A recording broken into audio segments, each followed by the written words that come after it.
దశమ భాగము దేవుడు ఇవ్వాలని కోరేది. నమ్ముతారా నమ్మరా? ఈరోజు కొత్త బోధనలు పాస్టర్ గారు సృష్టించారంట, అన్యులు మాట్లాడుతున్నారు. పాస్టర్లు సృష్టించారంట, పాస్టర్లు సృష్టించలేదు. ఇది వాక్యం చెప్తుంది, మా దేవుని వాక్యం చెప్తుంది. ఇది this is the word of God. దశభాగం అనేది దేవుడు మానవుడు పెట్టిన పరీక్ష చెప్పొచ్చు, లేకపోతే దేవుని మొదటి స్థానంలో ఉంచేవా లేదా అనేది నిరూపించే పరీక్ష చెప్పొచ్చు. You see, you have to really understand. దేవుడు మనం చాలామంది అంటాం we are in new testament, God loves cheerful givers, God wants free will offerings. Absolutely. కానీ ప్రిన్సిపల్ని ఎప్పుడు ఆపమని చెప్పలే. చాలామంది దశభాగం దగ్గరకు వచ్చినప్పుడు మనపూర్వకంగా ఇవ్వాలి అన్న మాట మాట్లాడతారు. ఎప్పుడు అధ్యాయం చదవలేదమ్మా. ఎప్పుడైనా కొరింథీయులకు రాసిన పత్రికలో ఆ మాట చూస్తాము, 9వ అధ్యాయంలో చూస్తాము. అక్కడ చూసినప్పుడు పౌలు ఆయన చేసే పరిచర్యకి కానుకని సిద్ధపరచమంటాడు. అయ్యా నేను పరిచర్యకి వెళ్తున్నాను, కానుకని సిద్ధపరచు. అలా చెప్పుకుంటూ కానుకలు సిద్ధపరచు, ఎత్తి పెట్టండి, వచ్చి పెట్టండి, సువార్త ప్రకటన నిమిత్తమై సిద్ధపరచండి అని చెప్పుకుంటూ వచ్చి దాని తర్వాత అంటాడు, ఇది ఎవరు బై ఫోర్స్ అవ్వద్దు, ఆబ్లిగేషన్గా అవ్వద్దు. దేవుడు ఇచ్చే ఎలాంటి వారిని కోరుతున్నాడు? గాడ్ లవ్స్ ఫ్రీగా ఇచ్చేవారు కావాలి. ఇంకా అది గ్రీక్లో చదివితే చాలా బాగుంటుంది. నేను చాలాసార్లు చదివాను, చెప్తున్నాను. అక్కడ రూల్ బుక్ లాగా అవ్వద్దు, బై ఫోర్స్గా అవ్వద్దు, రిస్ట్రెయిన్తో అవ్వద్దు. ఈ మాటలను వస్తాయి గ్రీక్లో. ఇట్లా కాక ఫ్రీ విల్ ఆఫరింగ్ ఇవ్వి. ఇంకో మాటలు చెప్పాలంటే నాకు తిరిగి ఏమొస్తుందో అన్నట్టుగా అవ్వద్దు.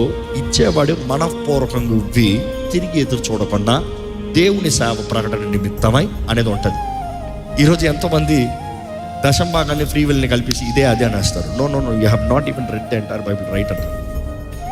దశంభాగం అనేది దేవుడు పెట్టే నియమం. అయినా దశంభాగం విషయం చెప్పినప్పుడు అనేక సార్లు దాని గురించి మాట్లాడుతూ నేను ఒకే మాటకు వస్తాను. ఎప్పుడు ఎవరు చెప్పారు అనేది ముఖ్యంగా రాజ్ ప్రకాష్ పాల్ చెప్తున్నారా, పలానా సేవకుడు చెప్తున్నారా, పలానా వారు చెప్తున్నారా అనేది అంతా పక్కన పెట్టి ఈ భూమిలో మనం పాటించేది ఒకరి మాట. ఎవరి మాట? దేవుని మాట.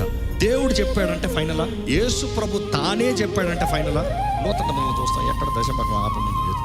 అది దేవుడు పెట్టిన ప్రిన్సిపల్. కానీ యేసు ప్రభు తానే ఒక ఉదాహరణలో మాట్లాడుతూ వస్తాడు.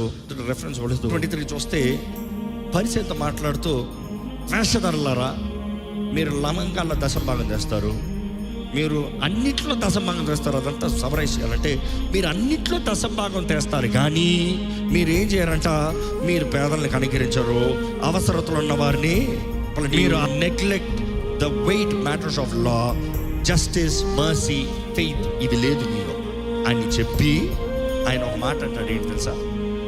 వాటిని ఆపక. దేని గురించి మాట్లాడాడు? దాని ముందు దశంభాగం గురించి. ఇవి చేస్తారు, ఇవి చేయరంటారు.